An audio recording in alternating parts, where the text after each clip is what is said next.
Di ho ba? Alisin na natin si Kibuloy. Putik, baka mamaya tayo padalihin niya. Baka sabi, pag sinabi ni Buloyski na stop ang channel ni Mark Ramos, stop yan. O ngayon no, mga kababayan, rekta, punta tayo. Nako, doon na agad ho, mga bossing. Saan?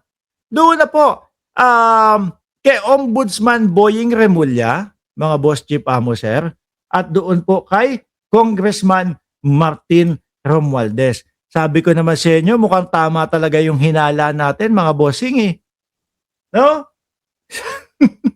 Sabi ko naman sa inyo, mukhang tama ang hinala natin na wala lang. Dahil maingay, puro boka yung mga DDS, gustong-gustong pakasuhan si Congressman Martin Romualdez, si Rocansaki. No? Kaya pinagbigyan yung mga DDS, mga kababayan. Sabi ni Ma'am Neng Gigi, live ba ito? Hindi live to. Isipin nyo na lang na na-shoutout ko kayo sa replay. Ombudsman Boying Remulla nagkaso laban kay Speaker Martin Romualdez at Saldico gamit ang pahayag ni Gutesa at ng 18 marites. At hindi lang po dito kung nakuha yan. Mismo po mga bossing, yung leader po ng mga naniniwala dito kay Gutesa at 18 marites na si si Ngot B, mga boss, si Boss B, sorry, mali naman, na si Boss B, which is Mike Defensor, siya mismo po nagkumpirma mga kababayan, Gutesa at Brave 18 daw po. Puking ina. Brave talagang matapang na 18 daw ho. Gutesa at Brave 18 ginamit sa kaso laban kay Martin Romualdez. Yari. Paano yan? Doon pa lang po sa mga salaysay, mga kababayan, nung Orly Gutesa at ng 18 marites, mga boss chief amo sir, alam natin, buhol-buhol na po, mga kababayan. Tapos, yung mga ebidensyang mga ipinapakita pa ho nila, alam natin na puro AI at gawa-gawa lang ho eh. Ang kinalulungkot ko ho dito, mga bossing, no? Meron tayong mga kaibigan na sinasabi nila si Martin Romualdez, ganito, kami po hindi kami nasisira or wala, no? Magkakaibigan pa din kami. Although magkakaiba po ng paniniwala, mga boss chief amo sir, kaya lang mahihirapan sila dito. Dahil kung ang ipinaglalaban po na ang ebidensya o testigo para po doon kay Martin Romualdez, laban kay Martin Romualdez, etong si Gutesa at ito pong si 18 marites, ang hirap po niya ni mga bossing, ipagtanggol. Sa nakikita po natin mga kababayan, sino po ang naniniwala doon kay Gutesa at sa 18 marites ho, mga bossing? Diba yung mga DDS po? Yung mga DDS na wala na, bulag-bulagan na lang. Wala na, nandito na tayo. Gusto natin matanggal si Bongbong Marcos eh. Di ba yan naman po ang talagang punterya nung 18 marites at ni Gutesa? Kasama si Bongbong Marcos? Di ho ba, mga kababayan? Kumbaga, yung mga DDS, wala, nandito na tayo eh. Kahit kung ano-ano ang mga pinagsasasabi nitong mga kupal na 18 marites na to at ni Orly Gutesa na hanggang ngayon, hindi pa lumalabas, kailangan lunukin na ho natin. Kailangan magbulag-bulagan na tayo. Na totoo yung sinasabi nila. Kahit alam naman natin sa sarili natin, puro paikot lang ang ginagawa. Di ba? Sabi dito ni Mike Defensor, laking gulat ko nang mabasa ang kasong isinampa ni Ombudsman Boying Remulla, ano daw po, laban kay Speaker Martin Romualdez, malaking bahagi ng reklamo, naku po, ay nag-ugat sa affidavit ni Orly Gutesa. Ako ho, mga kababayan, ay Ombudsman Boying Remulla, huwag kang magagalit sa akin ha. No, ito lang yung nakasuporta ako sa iyo, Ombudsman Boying Remulla. Pero ito yung nakikita at nababasa ko po doon sa kilos at galawan niyo po. Ano? Ombudsman, ang nakikita ko po sa inyo, pinagbibigyan niyo na lang po yung DDS. No? Sinasabihan, bias, ganito, bias si Ombudsman Boying Remulla, ganito, ganyan. Sige, para tumahimik na tong mga DDS, sampahan na din ng kaso si Martin Romualdez. Paano yun? Wala tayong ebidensya para kay Martin Romualdez. Hindi, yung kay Orly Gutesa, gamitin na lang natin yan. Sabi ni Shiro Kansaki, napilitan ata si Ombudsman Boying Remulla na gamitin yung salsal ni Gutesa. Yan ho ang nababasa ko ho dyan, mga kababayan. Sige, total naman may nagrereklamo, may mga nagsasalita sa katauhan ni Orly Gutesa at sa katauhan ng 18 Marites for the sake of transparency. Sabi ni Rosana, Adon, totoo ho yan. Yan yung nababasa ko ngayon. Total naman may nagrereklamo si Orly Gutesa at yung 18 Marites. Ngayon, sige, kakasuhan ko siya dahil dito sa mga sinabi ni ito. Tayo po, mga kababayan, alam natin kung anong paikot lang. Isa-isahin po natin. De Lima, sinasabi nila nakatanggap si Congresswoman Leila De Lima, mga kababayan, ng maleta galing doon sa 18 Marites. Tapos nabuko sila. Nung mga panahon na yon, mga bossing, wala namang katungkulan o hindi nakaposisyon. Etong si Leila De Lima, sabi nila, hindi po. Kumbaga, na-oversight lang po namin si De Lima kaya nasama. Biglang naging paper bag. Biglang naging merong expandable folder. O di po ba, mga kababayan? Isa pa lang ho yun, ha? Nalulungkot ako kasi meron akong mga kaibigan na talagang meron na daw pong ebidensya na matibay kay Martin Romualdez. Mga kababayan, mga boss chief sir. Kaya lang, Orly Gutesa at 18 Marites ho, mga bossing.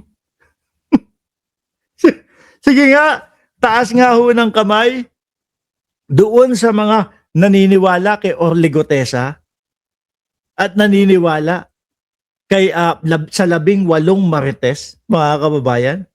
Tapos yun yung gagamitin para ebidensya dito po kay Martin Romualdez. Ay hirap. Tuloy, laking gulat ko. Malaking bahagi ng reklamo ay nag-ugat sa affidavit ni Orly Gutesa at ng mga kasama sa Brave 18, 18 Marites, Sergeant Christopher Esquivel at Sergeant Natividad Jr. Sa kauna-unahang pagkakataon daw binigyang halaga ng isang mataas na institusyon ng gobyerno ang ombudsman ang kanilang testimonya upang litisin ang korupsyon at nakawan sa pamahalaan daw po, mga bossing. Talagang, pasensya na po. Matibay yung paniniwala ko na tama yung sinabi nung nagkomento kanina, for the sake of transparency, sige kasuhan din natin si Martin Romualdez. Organisado ang nakawan, sabi, number 1, sabi kay Mike Defensor, mula sa pagbalangkas ng budget hanggang sa delivery ng pera na may sistema ang sindikato. Yung bahay pa nga lang ni Romualdez, nagkamali na ho sila. Buhol-buhol na yung mga pinagkukukwento ng 18 Marites at ni Orly Gutesa. Di ba? Number 2, confirmed na bagsakan, pinatotohanan ng kaso ng bahay ni Romualdez ang nagsisilbing bagsakan ng cash. Sablay yan na. Kredibilidad ni Sergeant Gutesa binigyan diin. Ombudsman, no? Sir, ako po isa sa supporter ninyo na gusto ko po kayo tumakbo sa pagka-presidente, no? Pero wag ho kayong magagalit. Ibubuko ko kayo ng konti base po doon sa nababasa ko na galawan. Ito po yung sasampahan ng kaso si Martin Romualdez at gamit yung sila Orly Gutesa at gamit yung 18 Marites. Pasensya na po, no? Ako'y naniniwala para kumbaga para masatisfy nyo lang po yung mga isinisigaw at hiling nung mga DDS sa inyo. Sabi ni Ma'am Neng Gigi, gusto ko si Mr. Boying Remulla, yung regarding sa kaso ni Martin, 50-50. Malalaman natin kung involved siya, kung may solid evidence produced kay Gutesa, wala akong tiwala. Kaso po, yan, base na po yan kay Romualdez, kay Mike Defensor. Na malaking porsyento at malaking bahagi ng ebidensya, no? O malaking porsyento at malaking bahagi ng reklamo ay galing doon sa 18 marites at dito kay Orly Gotesa. So ay tingin ko ho mga kababayan, no? Doon sa mga naniniwala na si Martin Romualdez ay kasama sa nakawan. Ibig sabihin naniniwala sila dito sa 18 marites at dito kay Orly Gotesa. Tama po ba ako? Kasi yan malaking porsyento, malaking bahagi. Ibig sabihin po, majority nung pinapaniwalaan nung kung bakit sinampahan ng kaso. Dahil sa 18 marites at kay Orly Gotesa. Di po ba? Tama po ba yung pag-aanalisa ko na yung mga naniniwala na magnanakaw po si Martin Romualdez ay naniniwala dito kala Orly Gotesa at 18 marites dahil base doon sa nakasulat dyan malaking porsyento o malaking bahagi ng reklamo ay galing sa kanila. Basahin natin, no? Kredibilidad ni Sergeant Gotesa binigyan diin ang bigat ng kanyang testimonya bilang saksing nakakita ng transaksyon, no? Katotohanan bago ang sarili, binanggit na walang ibang motibo ang mga sundalo kundi ang magsabi ng totoo daw po kahit inilalagay pa nila ang kanilang buhay, no? Sa seguridad ng panganib, no? Sabi, base yata kay Mr. Remulla yung pagiging involved ni Martin Romualdez kay Chis Escudero. Hanggang ngayon po wala pa din po akong ganong naririnig o nakikita na balita po. Basta ang sabi, freeze yung account, ipiprease yung account at merong mga kaso na isasampa kay Martin Romualdez. At ito nga po yung sumunod na mga balitang nakita ko na ang magiging basihan ng kaso ay si Orly Gotesa at yung 18 marites. Nako, mahirap ito. Di ba? Sabi ni Girl Pacino, "Hi Mark, I'm very disappointed sa ombudsman." Ako hindi ho, no? Hindi ako disappointed kay Ombudsman Boying Remulla. Kumbaga parang ang tingin ko na lang po diyan, wala kailangan i-satisfy para tumahimik itong mga DDS ito para hindi sabihin na ako ay bias. Kasi yan po yung mga talagang pinipilit nilang isulong, nakasuhan si Martin Romualdez. No? Kaya, naiintindihan ko yung ombudsman. Sige, total naman. Ito, merong Gotesa. Merong 18 marites. Okay na yan. Sige, kasuhan na yan. Ano? Kung mahina naman yung mga pinagsasasabi ng mga Orly Gotesa at itong mga marites na to, kumbaga, acquitted naman. Nabasan yan Yun, naniniwala na din yata si Remulla sa fake news. Sabi ni I am Batman. Video ni Saldico, isa pa yan. Isa pa ho ito. Videos ni Saldico. Kinilala at ginamit sa anak na puto. ako talaga nalulungkot ako, mga kababayan. Nalulungkot talaga ako. May mga kaibigan tayo na dati nagbablog sila. No, hindi ko inaaway ako. Talagang okay kami lahat. Wala kaming Meron nagbablog sila dati. Sinasabi, anak ko patay. Yung naglabas ng video itong si Saldico. Tapos nakikita ko, hindi ayan o kaya wala yan. Tapos dinidebunk po mga kababayan. Dinidebunk din yung sila Orly Gotesa. Dinidebunk din yung 18 marites. Paano? Ngayon, ang puro ebidensya galing doon sa video daw ni Saldico. Galing daw doon sa 18 marites. At galing naman kay Orly Gotesa. Aray ko po. Ang hirap nun. Kasi dinidebunk dati. Ngayon, paano nila paninindigan to? Yun lang ho sa akin, mga kababayan. Kaya ako sabi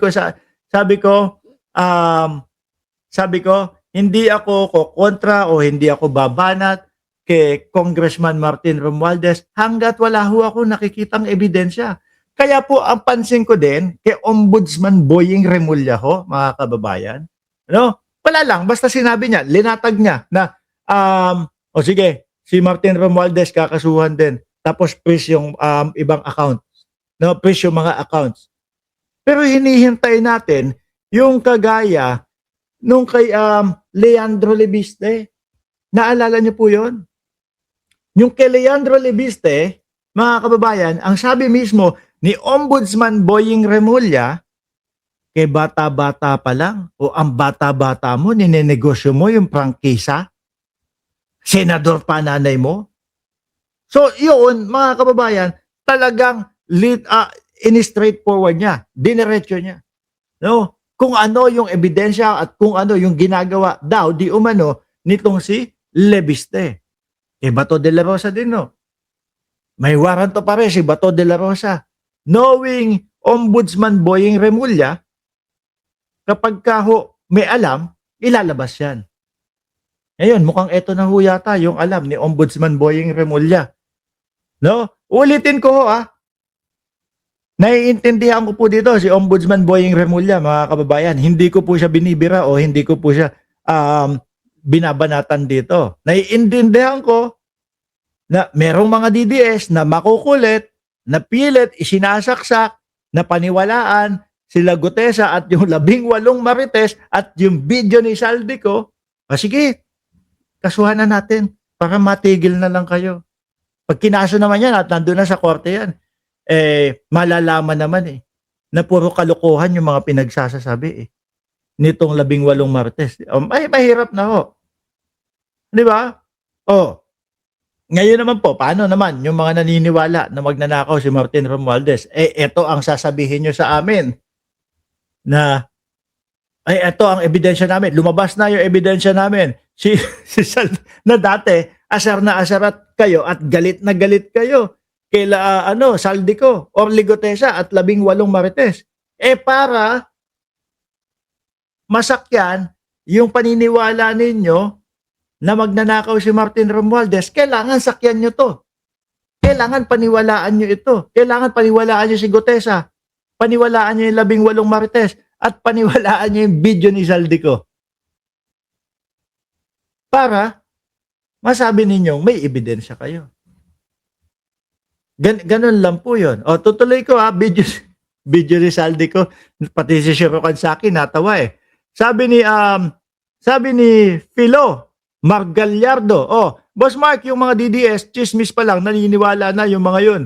Pero yung kay BP Sara, totoo, miski ipa-explain sa atin yon. Mark, bakit ka hindi nakasuporta kay Sara Duterte at bakit ka bumabanat sa Vice Presidente? Dahil sa hindi maipaliwanag na confidential funds, nagpasa sila ng mga 900 piraso ng mga resibo at tapos ano ang ginawa at tapos ano ang nakita? Iisa yung penmanship, iisa yung mga pirma, puro mga invento, yung mga alias, okay lang alias, basta may hiwalay na pagpapaliwanag kung sino yung nandoon.